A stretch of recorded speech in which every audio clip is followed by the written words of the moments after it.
Mesdemoiselles, Messieurs, bienvenue à Métro News. Voici les principaux titres qui seront développés aujourd'hui. 4 associations du secteur privé demandent au gouvernement de surseoir à l'organisation du référendum constitutionnel pour garantir une concertation inclusive et participative. La police nationale annonce avoir repris le contrôle de la situation à l'entrée sud de la capitale où des gangs rivaux s'affrontent depuis plusieurs jours. Un inspecteur de police a été tué et plusieurs autres blessés samedi lors des attaques coordonnées contre des bases de police situées dans la commune de Cité-Soleil.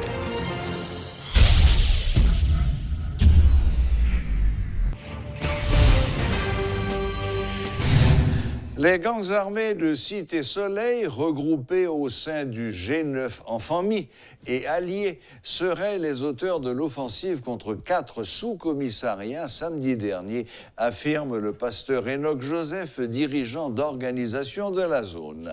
Assurant qu'il a obtenu ces informations de sources crédibles, M. Joseph s'est dit étonné étant donné que ces gangs sont réputés proches du pouvoir. Et effectivement, il y a un bail comme ça qui passait dans la cité. Là, nous dit Antennio c'est du Vivier. Alors, c'est Douya, et ou bien de sous-commissariat du Vivier, sous-commissariat, et c'est Radio, c'est Sac Devant en face et Péléa, et ou bien antenne qui station Gonaïve là.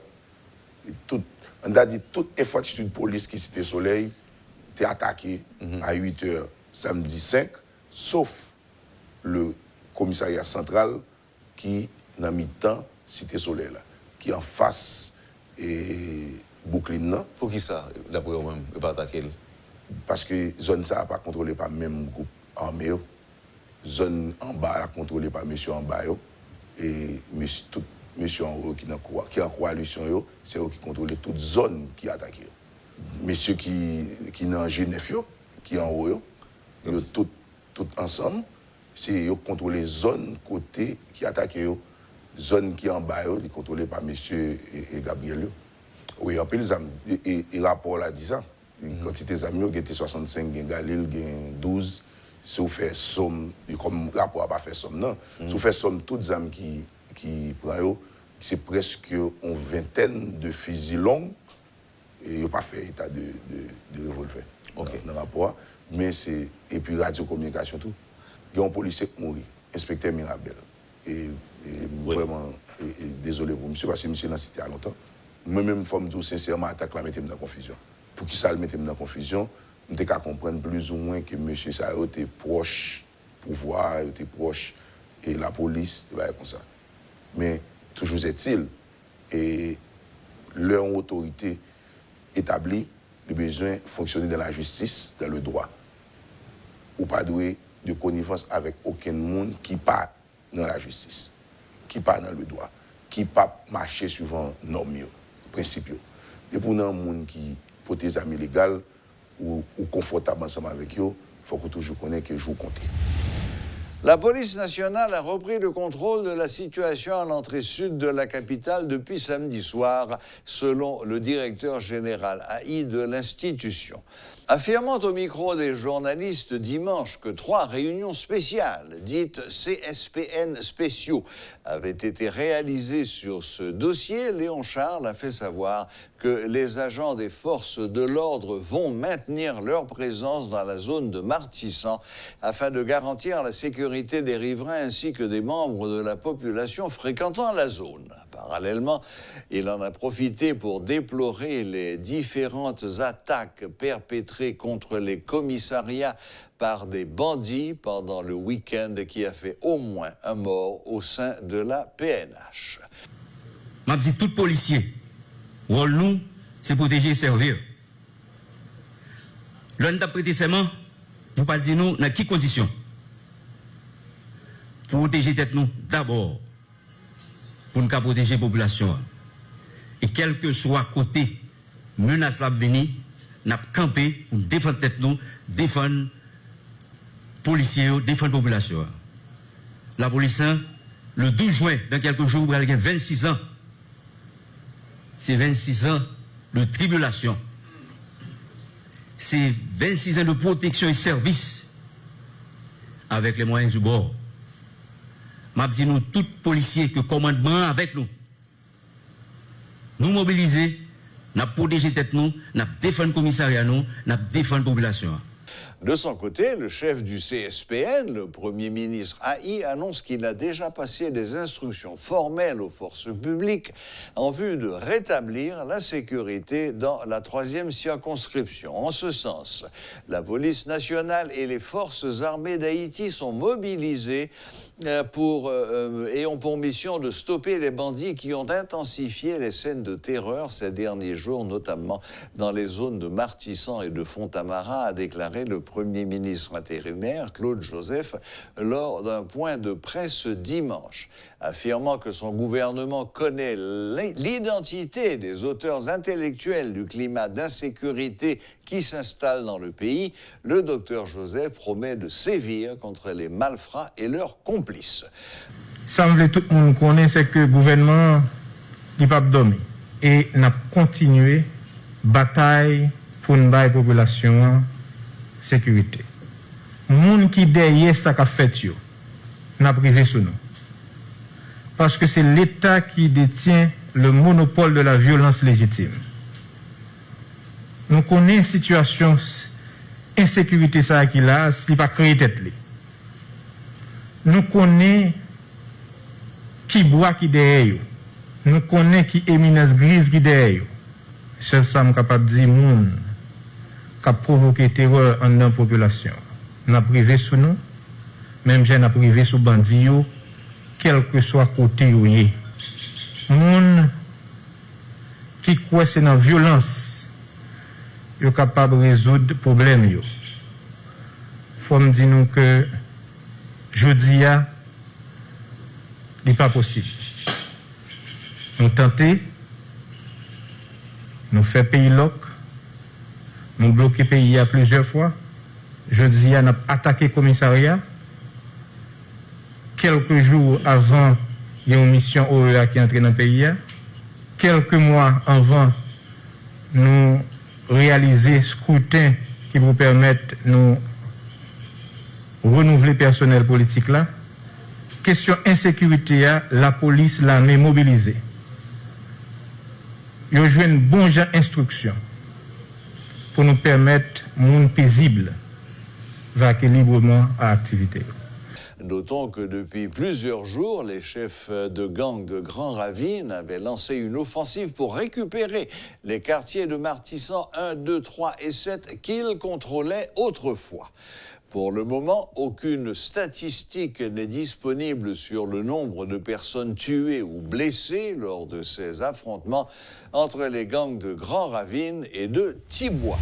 La dégradation du climat sécuritaire, qui est à l'origine de nombreuses victimes dans la population civile, notamment à Martissan, aurait pu être évitée de l'avis de l'historien Michel Soucard. L'analyste politique déplore la passivité de l'État haïtien dans la fédération des groupes armés. C'est le temps de la barbarie, a-t-il déclaré, soulignant que l'histoire tiendra compte des agissements des auteurs intellectuels. Si les autorités étatiques continuent de rester inopérantes, la situation risque d'empirer, selon l'invité d'honneur de la 27e édition de Livres en folie. Suivez ce reportage de Rodolphe Pierre-Louis. Si que on le, ou pas un pouvoir qui prend la décision avec volonté, avec fermeté, de mettre fin à cette spirale, et bien pas cacher dans quelques années son chef gang qui a autorisation pour entrer même la caillou et qu'il est pour sortir. Nous sommes en voie de somalisation. Haïti va devenir une entité chaotique ingouvernable. Ce n'est pas la première fois que des bandits sèment la terreur dans divers endroits du pays.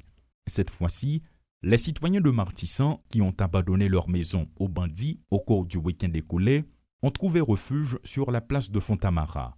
En août 2020, se rappelle-t-on, le même scénario était enregistré au Bel-Air. Les riverains n'ont eu d'autre choix que de passer plusieurs jours sur le Champ de Mars. À chaque fois que des bandes rivales s'affrontent, la liste des morts au sein de la population civile s'allonge.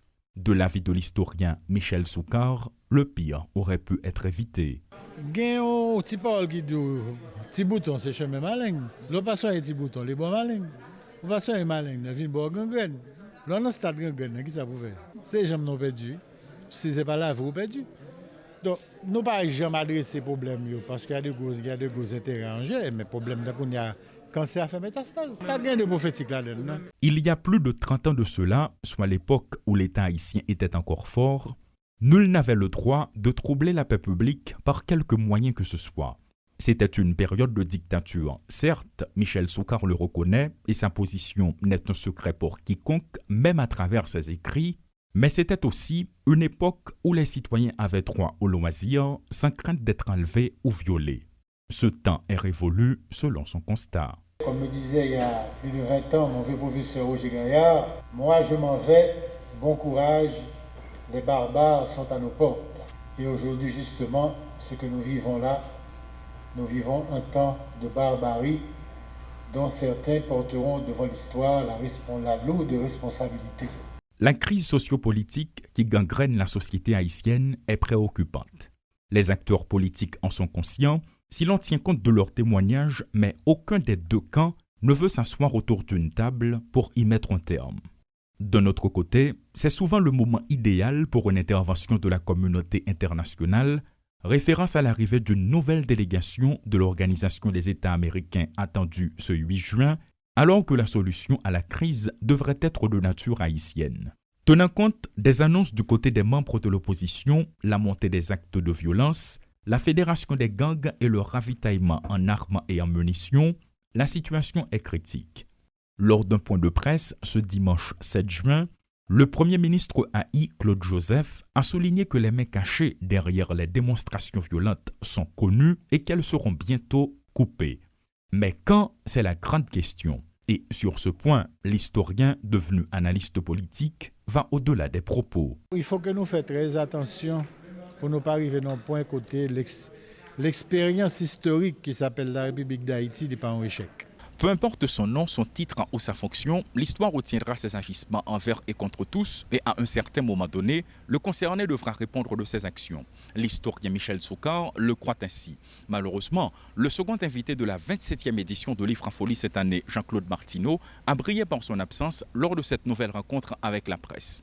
Certains auraient voulu savoir quelles sont ses appréhensions, ses compréhensions et même ses interprétations sur la crise sociopolitique que traverse le pays, vu que c'est un écrivain qui a publié des textes engagés. Elissi Diolassin et Rudolf Pierre-Louis, portaient des métropoles. Des voix continuent de s'élever contre la tenue du référendum prévu le 27 juin prochain.